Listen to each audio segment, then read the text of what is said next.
힘 빠진 리오프닝 효과, 중국이 일본식 장기 불황에 빠지나 라고 하는 의뢰의 목소리가 나오고 있습니다. 중국의 리오프닝 효과가 이제 별로 신통치 않다라고 하는 얘기는 한국의 경제가 상저하고 올 줄 알았는데 상저하저일 수 있다라는 우려의 목소리로 이어진다라고 보면 맞겠습니다. 우리가 잘 알고 있다시피 중국 또한 지금 현재 부동산 거품 때문에 몸살을 앓고 있습니다.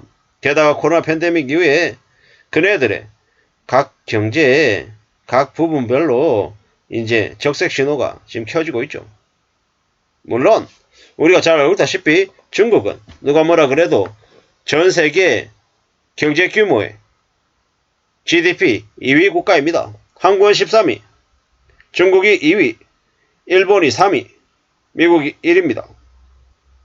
뭐 이래저래 중국이 어렵다 어쩐다라고 얘기하지만 뭐 중국은 한국보다는 경제가 훨씬 낫습니다.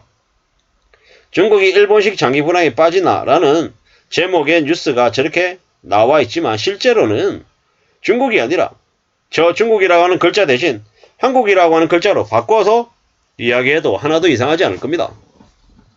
이제 대차 대조표 불황 조짐이 있다라고 얘기하는데요. 일본식의 장기 불황을 이야기합니다. 중국 경제가 아니라 한국 경제가 저는 그러하다라고 보는데요. 중국은 지금 현재 보면 수요는 떨어지고 물가 하락이 가속화되고 있고 위안화 가치와 증시가 하락하는 금융시장이 불안해지는 모습을 보이고 있답니다. 한국 같은 곳은 고물가에 고심하지만 중국은 반대로 경기 침체 속에 물가 하락을 걱정해야 될 처지다라고 얘기합니다. 뭐 이래저래 중국의 생산자 물가 지수가 전년 동기 대비 5.4% 하락해서 시장 전망치를 밑돌고 있고 뭐 2015년 12월 이후 7년 6개월 만에 가장 낮은 수준이랍니다. 소비자 물가 상승률이 0%까지 떨어져서 마이너스 전환 문턱에 와 있답니다. 결국 이러한 모습들은 이러한 뉴스를 보면서 무슨 생각을 하느냐. 한국 또한 지금 코로나 팬데믹 이후에 보복 소비가 있어서 지금처럼 이렇게 버티고 있지만 뭐 좀 지나면 소비가 급가 말 것 같다라는 겁니다. 가처분 소득들이 왕창 줄어서 쓰고 싶어도 못 쓰는 지경까지 이럴 것 같다라는 생각을 더 해봅니다. 씁쓸하죠. 뭐 중국이 저 정도면 한국은요 훨씬 더 심할 것 같은데, 그리고 중국이 저러하면 우리는 중국의 영향을 엄청나게 많이 받기 때문에 그로 인한 타격을 이제 받게 되는 거죠. 걱정입니다. 걱정. 뭐 결국에는 중국의 저 어려움이 중국의 어려움으로 끝나는 게 아니라 한국의 어려움으로 이어진다라는 얘기입니다. 올해 하반기에 중국이 리오프닝에 돌입하고 뭐 중국이 세계 경제에 그래도 보탬이 될 줄 알았는데 그러지 않더라는 겁니다. 뭐 중국은 여전히 부동산 시장 거품 때문에 문제라고 하죠. 그걸 공산당 당국과 지방정부 당국이 어떤 식으로든 좀 막으려고 하는데 뭐 두고 봐야죠. 어떨지는.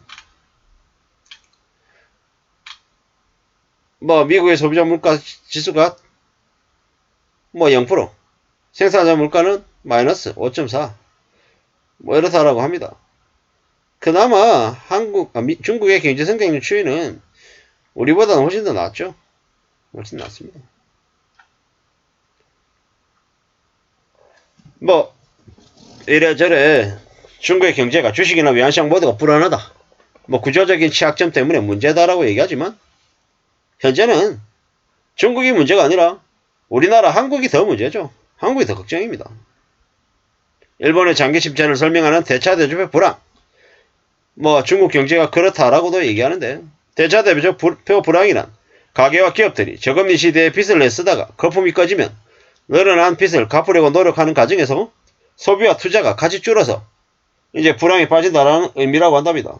뭐 결국 이제 저 대차 대조표 불황이라고 하는 게 중국보다 대려 한국이 더 그에 적합한 상황으로 앞으로 아마 흘러갈 것 같다라는 생각이 더 많이 들고요. 대차 대조표 불황에 빠지면 그러니까 뭡니까? 장기 불황에 빠지면 금리 내리고 대출 조건 완화해도 민간에서 빚을 내 투자하거나 수요할 소비가 안 살아난다라는 거죠. 부채를 이제 어떻게든 줄여야 되는 그런 처지에 놓여 있는 사람들이기 때문에 이자가 조금 낮아진다고 쉽게 빚을 내지 않는다라는 거죠. 이웃나라 일본 같은 경우에는 할머니도 저축하고 할머니도 돈 안 쓰고 엄마도 돈 안 쓰고 아빠도 돈 안 쓰고 오빠도 돈 안 쓰고 형도 돈 안 쓰는 완전 무소비에 가까운 삶을 살죠. 왜 그러겠습니까? 저금리 시대에 경기 완기에 빚내가지고 흥청망청거리다가 너무 많은 사람들이 몰려있기 때문에 그러한 것들을 지켜보면서 이제 머릿속으로 이제 습득이 된 거죠.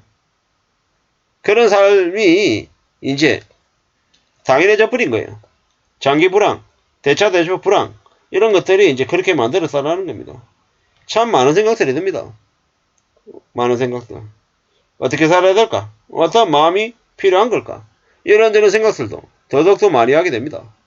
확실한 건 지금 심상치 않다라는 겁니다. 더 조심해야 된다는 거. 더 우려하고 더 염려해야 된다라는 겁니다. 중국이 장기 불황에 진입한다. 세계 경제 전반에 미치는 부정적인 영향이 엄청날 거다라고 하죠. 뭐 우리가 더 걱정이죠. 우리가.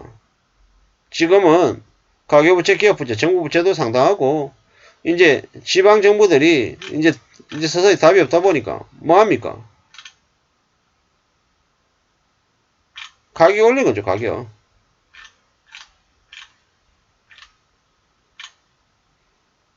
지금 뭐 빵값 내린다 그러고 라면값 내린다 그러고 뭐 조금씩 이제 정부가 기업들을 팔비 들어가지고 물가를 조금 낮추는 것처럼 얘기하지만 여전히 한국의 물가는 고공행진하고 있습니다. 저게 언제 내려간다? 대차 대조법 불황이 생겼을 때 내려간다라는 거죠. 사람들이 빚 갚느라고 돈이 없어가지고 소비를 못해서 수요가 줄어들면 기업들이 어쩔 수 없이 가격을 낮추게 된다라는 겁니다. 가격을 낮춰서라도 팔려고 혈안인 때가 올 거다라는 겁니다. 물론 아직은 아니죠. 아직은. 왜냐? 아직은 각 금융권들로부터 뭐 부채 연체가 급속도로 늘었다 이런 얘기는 아직 없으니까요. 좀 더 지켜봐야죠. 두고 봐야 됩니다. 우리의 삶이 어떻게 흘러갈지는 뭐 차근차근